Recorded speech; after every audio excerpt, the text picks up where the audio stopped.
So welcome everyone to beautiful New Westminster and Rethinking the Region 4. My name is Meg Holden, and it's going to be my job to keep us on schedule today. And what I'd like to do first of all is invite Chief Larrabee from the local Kakate Nation to welcome us to her territory. Thank you.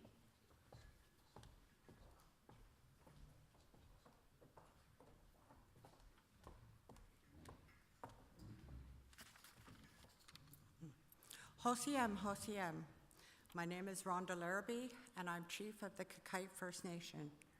On behalf of my ancestors, I'd like to welcome you to the traditional territory of the Kakate First Nation. Kakate in our language means resting place. The federal government recognizes us as the New Westminster Indian Band, number 566. We are often referred to as the River People, and have resided on the Fraser River for many, many centuries. When visitors came down the river in their canoes and stopped at our village, we always welcomed and shared a feast with them so they would feel at home while far away from theirs. So thank you all for honoring and respecting this sacred tradition. There were many different tribes along the Fraser, and life along the river was good. It was peaceful and food was plentiful. There was lots of berries, wildlife, and of course, the overabundance of fish from spring until late fall. As many as 3,000 First Nations from upriver, Vancouver Island, and the US would come to this area to fish during the summer months. As this is the season of the spring solstice, it means a renewal of the leaves on the trees, flowers on the plants, new young for the animals, and the hibernating bears have awakened.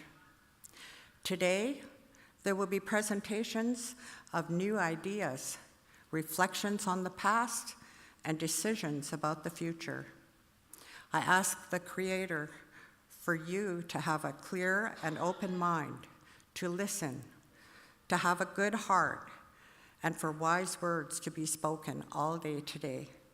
The future is so important for our children and the generations that follow. Hajka CM, thank you, Hajka.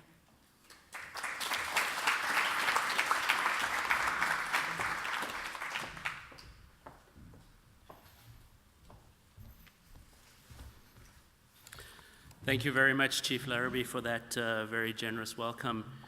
My name's Peter Hall, and on behalf of the Urban Studies program at Simon Fraser University, I'm absolutely delighted to welcome you all here today.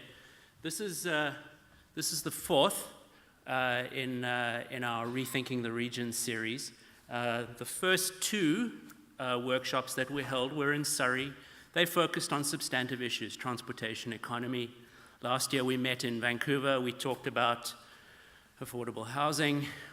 We perhaps didn't solve that one. Today, we're taking a step back from substantive issues, particular policy decisions, and really reflecting more on the framework within which those decisions are taken. This is a day when we're going to talk about the way we take decisions more than the actual substance of those decisions themselves. It's particularly appropriate to be here in New Westminster, partnered with the city and also with the public policy program to have this conversation. You know, this is a particular place with its history, a deep history that Chief Larrabee shared with us, a less deep history that leads to strange outcomes, such as calling this building the Anvil Center. You'll need to find someone who's been here 3 generations before you can really get that one decoded. But also, this is a place that is shaped by decisions in the rest of the region. Some of you came here by SkyTrain. That's the product of decisions 30 years ago, decisions that we're struggling in this region to take today. You would have seen all the trucks on Columbia Street. That's the product of economic decisions and truck routing and road investment decisions that are being taken in our region. Those kinds of decisions are difficult at the regional scale because at the same time as they create benefits, at the same time that transit creates great property value and great accessibility for the public, it disperses the costs across the region. And at the same time that those trucking routing decisions bring benefits widely in the economy, in the region and well beyond our region, they also bring costs at particular places in terms of pollution and noise emissions and so on. So regional decisions are political because they create costs and benefits, and those costs and benefits don't line up neatly and easily in space and time. That's why we're here today, to talk about and to think about the framework within which we take those difficult decisions about who wins and who loses and how we decide. So New Westminster is a great place for this discussion, and the public policy program are great partners for us to be having that conversation with. I need to thank a few other people for making today's event possible.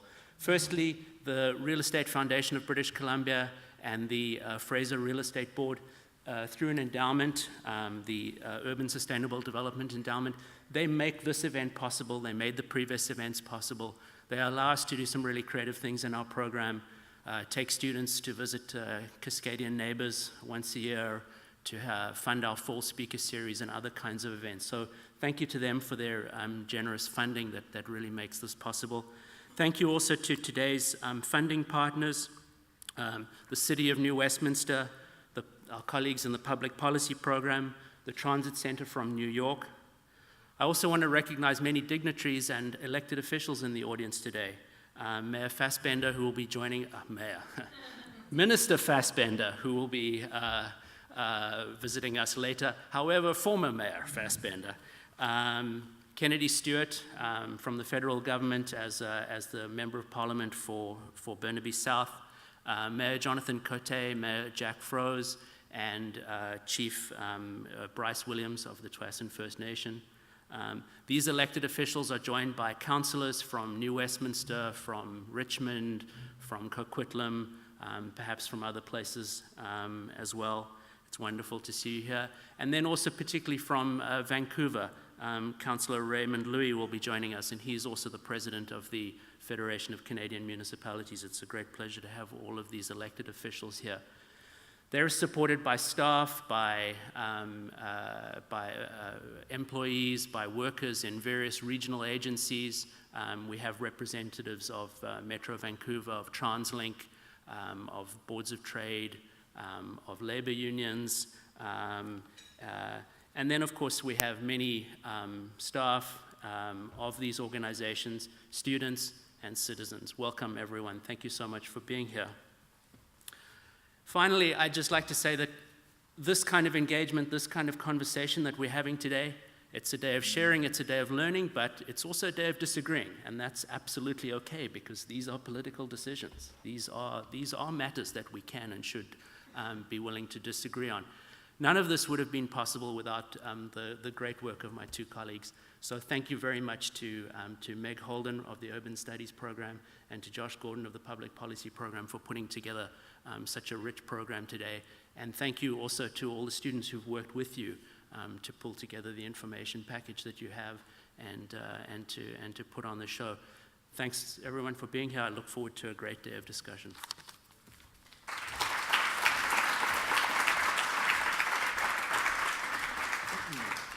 All right, so it falls to me to welcome you from the perspective of the School of Public Policy. Normally, I would not be the person that is doing this. There are others that are more established, but there were a few mishaps, so here I am. So I'm going to keep it short. This is the first time I've ever done this. I'm going to just thank a few people. I want to thank Meg for working very well with me, being on the ball the whole process, and so I really appreciate that. I want to thank all the students that contributed to the backgrounder that's on your tables. Often some of that work fell at a very busy time of the year, and they pulled through, and that's great. I want to thank the volunteers for coming out today and helping. And I want to thank the speakers as well, and then of course all of you for showing up and contributing in the discussions that will follow. My only one substantive comment is I feel that the region is growing rapidly. It's facing a number of strains, and from my limited sense of the field, we've done fairly well so far, but there are some major challenges ahead, and so I think we need to think carefully, and hopefully this is a start about how we want to move forward. So, welcome.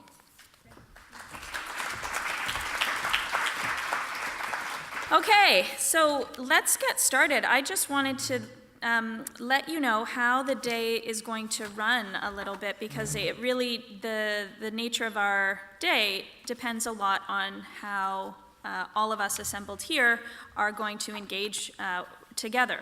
So there are a number of these Rethinking the Region booklets on your tables. Some of you may also have them on your mobile devices. And if you turn into page 4, you have your agenda laid out. So you can refer to that. We are going to keep to this agenda.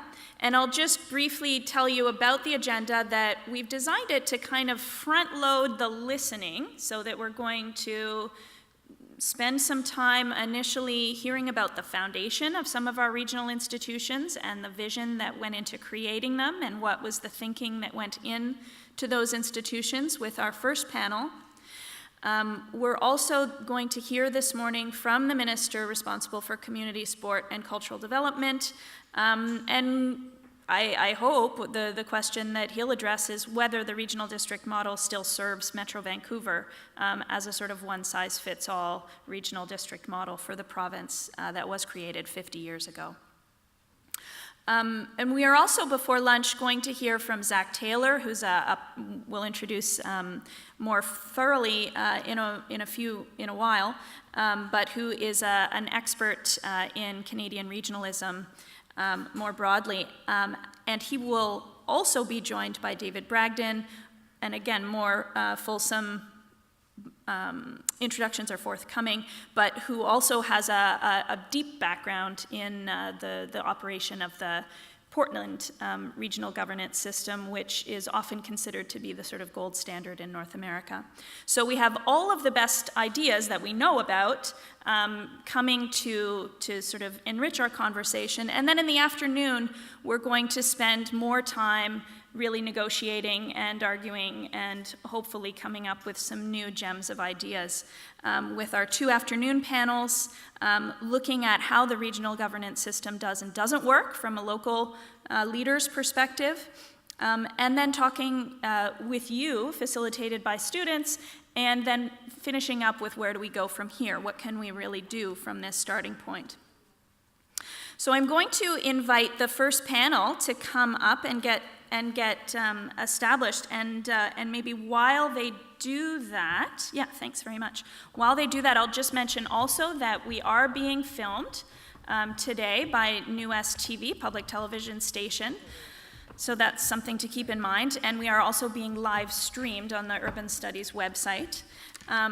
You can also follow us on Twitter, and the details for that are in your program. SFU Urban or SFU_MPP, hashtag RTR 2016. And with that, we will give you a break at 10:30, and lunch will be served in the same area as the coffee has been served at about noon, a little bit after. Another thing to stick around for the whole day is our reception at the end of the day, where we know the real ideas are going to start to come up as we unwind together. And we will also have an exciting pre-reveal of a book that's in progress on one of our other regional leaders. So with that, I'm going to pass it over to my colleague Patty Smith, who will be moderating our first panel, What Vision Gave Rise to Our Regional Government System. Thank you.